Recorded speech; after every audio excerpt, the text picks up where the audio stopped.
মাবিশাকে নিয়ে গ্রামে গিয়েছিলাম ও যাতে হাঁটতে শেখে।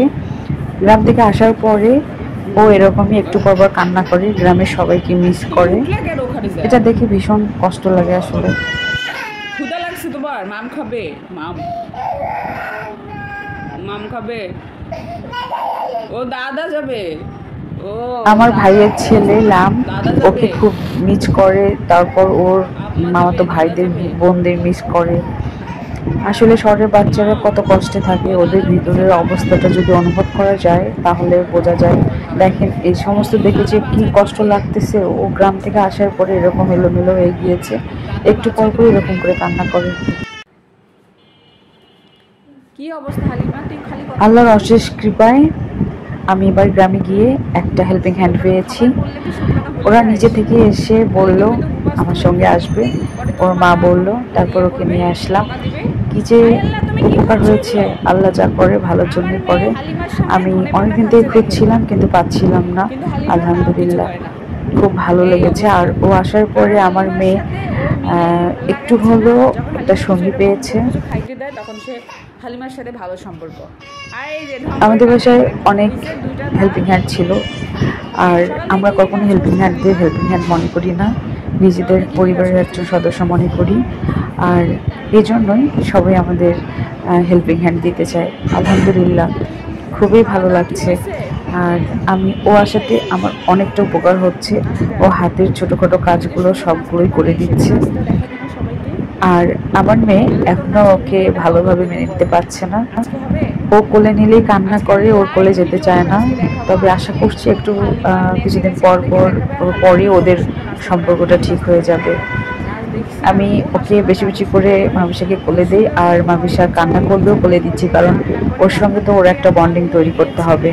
না হলে দুজনের সঙ্গে বন্ডিংটা না হলে ওর কাছেও থাকতে যাবে না। আমি যখন জবে জয়েন করব তখন তো ওকে ওর কাছেই থাকতে হবে, তাই আমি জোর করে ওকে কোলে দিয়ে একটা বন্ডিং তৈরি করছি। এই মেয়েটা প্রচুর দুষ্টু। হ্যাঁ, গ্রামে গিয়ে মাবিশা এরকম ঝগড়া শিখেছে, হাত তুলে তুলে ঝগড়া করে। আর দেখেন দেখে দিচ্ছি, ও এরকম করে হাত তুলে তুলে ঝগড়া করে। গ্রামের মহিলারা এরকম করে ওর সঙ্গে কথা বলছে, ও শিখে গিয়েছে।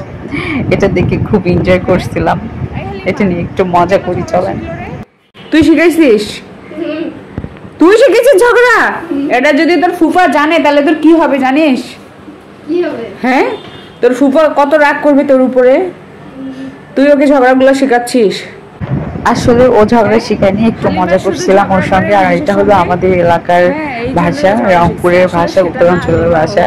তো ভাষাগুলো শুনে একদমই হাসবেন না। আর আঞ্চলিক ভাষায় ওর সঙ্গে কথা বলতে হচ্ছে, কারণ ও এখনো ভাষাটাকে আয়ত্ত করতে পারেনি, ওকে ট্রেনিং দিতে হবে। তাই মোটামুটি ভাষার একটা ট্রেনিং শুরু হয়ে গিয়েছে। কেমন মজাই লাগে। আমার মেয়ের সঙ্গেও এখনো ভালো ভাষায় কথা বলতে পারে না, মাঝে মাঝে গুলিয়ে ফেলে।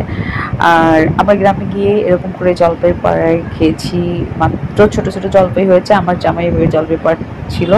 তারপর আমরা নানুর বাসায় গিয়েছিলাম, আর নানুর বাসায় এরকম আমি সবার বাসায় ঘুরে ঘুরে দেখছিলাম। এখানে হাজারো স্মৃতি পড়ে রয়েছে। গ্রামে নানু বাসায় গেলে সব ভাই বোনরা মিলে অনেক মজা করা হতো। বর্তমানে সবাই দূর দূরান্তে, কেউ কারোর সঙ্গে দেখা অবধি করার সময় পায় না।